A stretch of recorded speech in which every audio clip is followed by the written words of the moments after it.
Welcome to my review of Amul Protein Buttermilk. Let's see the nutritional information first. So, it provides energy of 108 kilocalories, has 15 grams of protein, and no added sugar. Now, let's talk about its texture.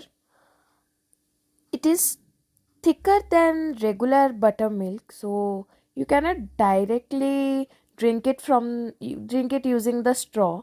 So I am cutting the Tetra Pak and putting it into a glass. You can see the thickness,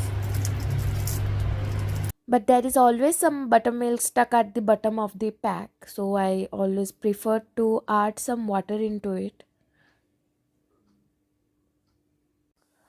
Talking about its taste, it is very bland and it is very dense to actually drink it.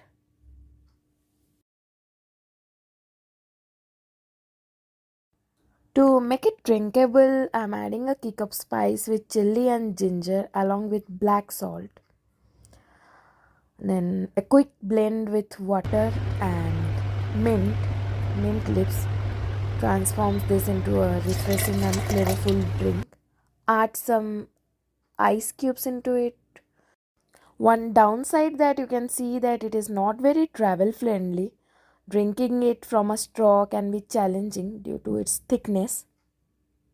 However, if you are looking for a protein boost at an affordable price, you can definitely consider this. Plus, you can get creative and add your own flavors. Try a spicy version or add mangoes or blueberries for a sweet twist. चलेगा